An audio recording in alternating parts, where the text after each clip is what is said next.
Let's talk about a skill every man needs when it comes to interacting with women. Handling shit tests.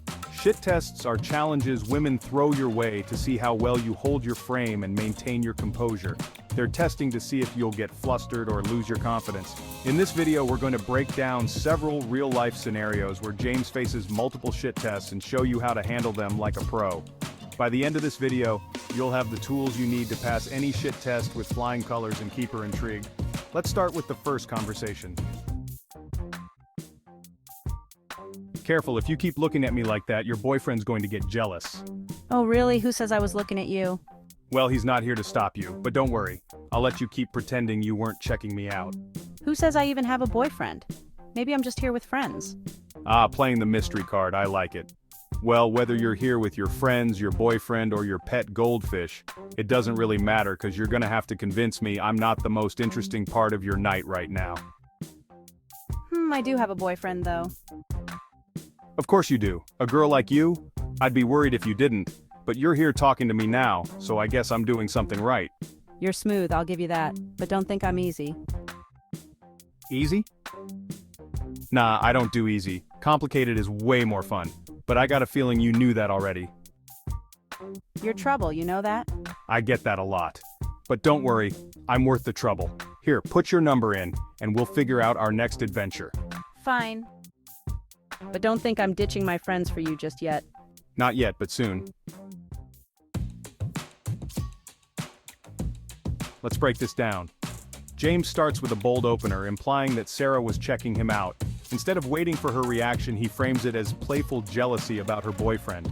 This immediately establishes that he's confident and observant, making the conversation light and fun. When Sarah denies looking at him, she's subtly testing his response. James doesn't back down or get defensive. He flips her denial into a playful compliment. He's not relying on her validation, and he's steering the conversation effortlessly. Sarah throws in the boyfriend test, but James plays along without letting it faze him. He focuses on their interaction and uses humor to suggest she's more interested in him right now. His confidence is unshaken. By the end, James is assuming the close by handing her his phone for her number. He's in control the entire time, never seeking her approval but creating a fun, flirty dynamic that ultimately wins her over. Let's check out the next interaction. Hey, I was just about to order a coffee, but I need a recommendation. You look like you know your stuff. What's good here? I don't know, I just get my usual. Ah, usual kind of girl. You must be adventurous with everything else except coffee. That's fine, I'm up for a challenge. And what exactly do you mean by challenge? Trying to convince you to step out of your comfort zone and try something new. But don't worry, I'm pretty persuasive. Oh, so you're just here to flirt with random girls over coffee? Not random, just the interesting ones. Besides, I think you might have good coffee taste. Guess that's enough to get my attention. You're trouble, aren't you? I've been called worse, but hey, if you're not in a hurry, why don't we grab that coffee together? Let's see if you can keep up with me in conversation too. Why not? But if you're boring, I'm out. James opens with a friendly request for a coffee recommendation, making Emma feel like the expert. When she gives a neutral response, James flips it into a playful challenge, showing that he's unfazed by her disinterest. As the conversation continues, Emma engages further by asking about the challenge, signaling that she's now curious and intrigued. James uses this moment to position himself as someone who can introduce her to new experiences, setting himself apart from the average guy. When Emma tries the flirting with random girls test, James responds smoothly by complimenting her and subtly implying she's not just any girl, she's someone worth his attention.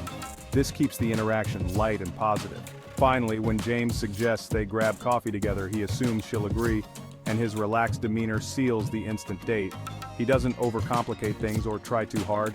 He simply flows with the conversation, making it natural for her to say yes.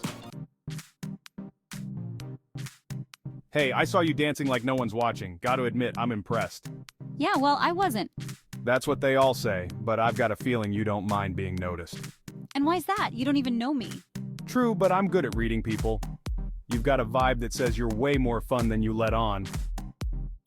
Maybe, but I don't know if you can keep up with me. Trust me, you haven't met anyone like me. Hey, we're heading to the dance floor. I gotta go. I get it, duty calls. Why don't you save a dance for me later? James approaches Lily with confidence, opening with a playful compliment that fits the nightclub vibe. Lily responds coldly, but instead of retreating, James reframes her rejection in a way that keeps things light, showing that he's not taking it seriously. Lily's next challenge, "You don't even know me," is another shit test, but James deflects it smoothly by making a playful comment about being able to read people. This keeps the conversation on her without him having to justify himself. Just as Lily's interest grows and the conversation starts flowing, her friends intervene, pulling her away. Instead of chasing her or trying to force the interaction, James leaves it open for the future, suggesting that they'll dance later. He handles the interruption with grace, maintaining his cool and not coming across as needy. "Hey, mind if I sit? You got the best view of the sunset over here." Sure, but I can't promise I won't steal all the sun. "I don't mind sharing if you can handle some company, of course." Company is fine, but you might have to work for it. "Oh, I don't work. I let my charm do all the heavy lifting." Very confident in yourself, aren't you? "Only when I have a reason to be, and right now, I think I do." I'll give you that.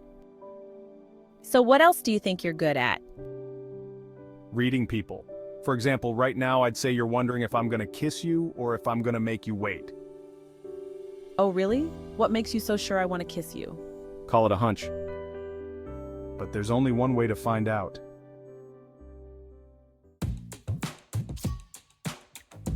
James opens casually, matching the relaxed beach setting. Olivia complies off the bat, which is a clear indicator of interest. When she playfully resists, saying he'll have to work for it, James brushes it off with humor, signaling that he's confident without being needy. As the conversation progresses, Olivia continues testing James by questioning his confidence. Instead of over-explaining or backing down, James escalates the interaction with playful teasing about reading people, setting up the kiss in a way that feels natural and inevitable. By framing the moment as something she's thinking about, James takes control of the interaction without being pushy. Olivia's final challenge, "What makes you so sure I want to kiss you?" is deflected smoothly, leading to a confident, successful close. And that's how you handle shit tests like a pro. Regardless of where you are at or who you are talking to, the key to overcoming shit tests is to stay playful, confident, and never get defensive. Women test you not to push you away, but to see if you can handle the pressure and maintain your cool. If you can stay relaxed and in control, you'll always pass the test. Drop a comment below if you want to see more videos like this. Let me know if there is anything specific to your dating life that you want answered. And, if you found this breakdown helpful, don't forget to like, share, and subscribe for more tips on mastering dating, relationships, and building unshakable confidence. Remember, stay calm, playful, and confident, and the results will speak for themselves. Until